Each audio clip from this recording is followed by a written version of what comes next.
So for the buttons enclosure, I just bought some fake plants just because they're easy to clean, and there's really no sunlight in that enclosure, so real plants would die. So I bought some vines to hang because they like to hide out and brush and stuff. Just some like fake color, and then these like fake. This bush is out, so I think they'll really enjoy this. So I'm just gonna unwrap these quick, and then you can go out, Finn. Oh.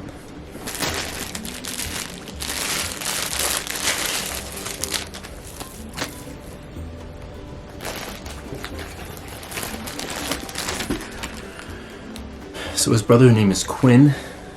He's still not as friendly, but we're definitely getting there. Don't fly. Don't do it. I noticed that when I play this Burns quail call, they always start chirping. It's hilarious. Let's see if it does it again.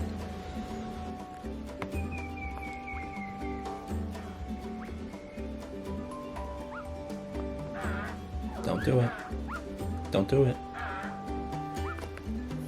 Okay, well, Quinn was making noise, so you both can go out. Just please don't poop in my bed. Let's see if you respond to the sound.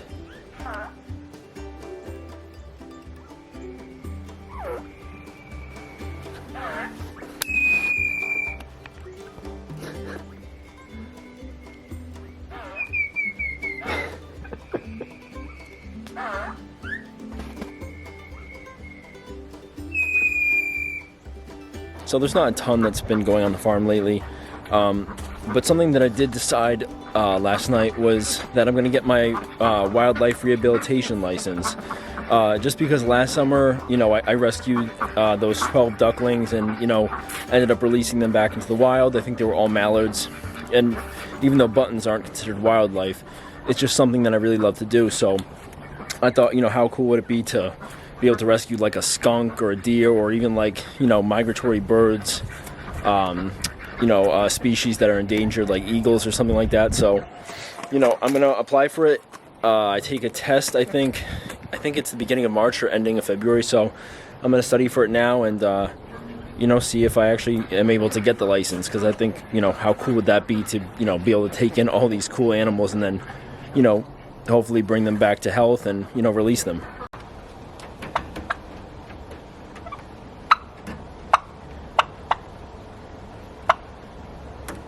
How you doing, Frederica? But back to the button quails that I rescued.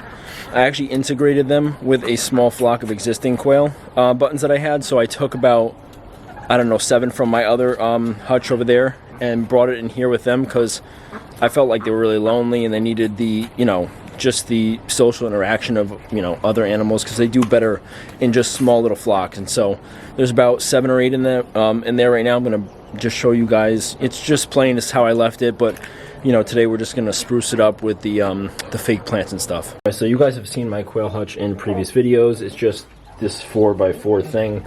I'm sorry, it's just 4 different pens. It's really cheap to build. It's good for indoor use.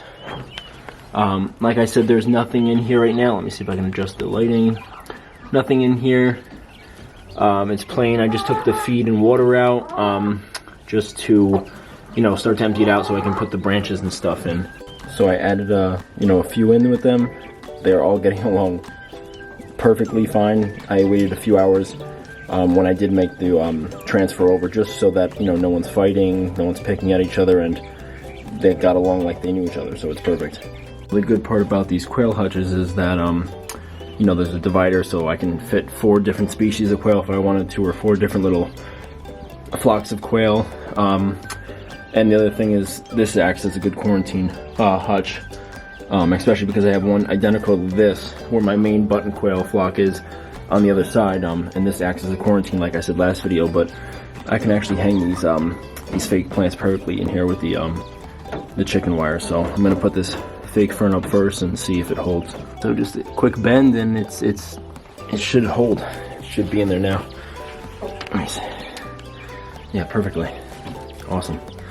Alright, so we got the fern in. just put the bushes in. I have to fix this light, but just got these little bushes in. They're gonna love going in between those, just because that's where, you know, that's how they naturally lay their eggs and feed and stuff in the wild, is in these, you know, brushy areas. So I think it works out perfectly. It's gonna be a hassle getting the eggs in between there, but you know, it's fine as long as they're happy. All right, so just hung this the vine thing up here. It actually works out that I'm separating this and kind of blocking the view from the other little enclosure right here, just because if you have two totally different quail flocks next to each other, regardless if they're both buttons and buttons or conturnix and conturnix, that's a mouthful, you definitely, it stresses them out. So it's good that I'm blocking this so they don't see each other that much. It's kind of out of sight, out of mind for them. So I just put this little this vine thing here, so you know, it's starting to come together. It's good for it's good for a button enclosure. This guy is as blind as a bat. He can't see a single thing. I think he's one of my oldest buttons too. So just a simple finished result. Came out pretty good. $30 for all the plants, and you know, they're happy for the winter time to have, you know, places to nest and hide and stuff like that.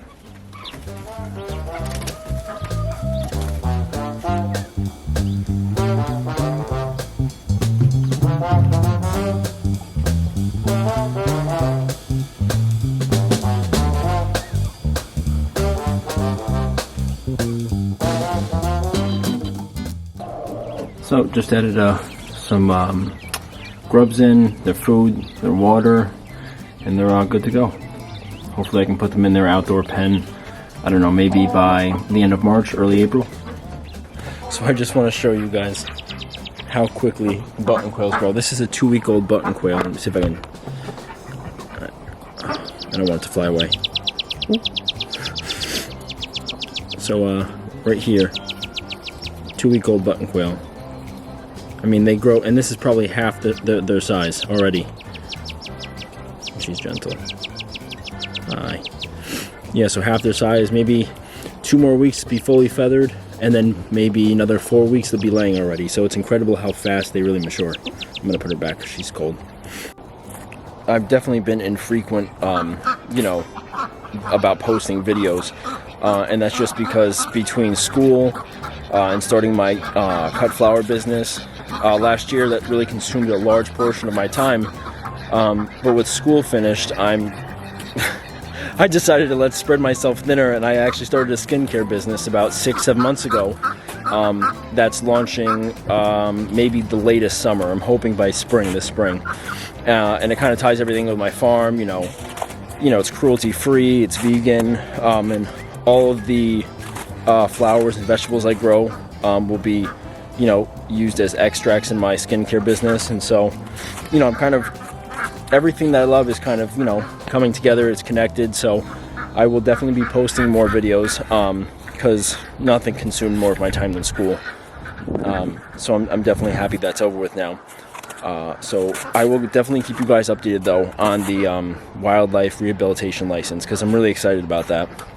And especially because, you know, I can make educational videos about whether it's caring for a squirrel or caring for, I mean, this facility gets bear cubs in, so I just figured how cool would that be to see this array of you know, wildlife that I'm really not used to. And so I'll keep you guys updated. I'll be posting a video next week. I'm hoping to just get 1 video out per week. You know, 2 would be great, but some weeks are just crazy, so I'm going to see what I can actually handle right now. But thank you guys for always, you know, watching these videos, for liking them, subscribing, and I'll see you guys next week.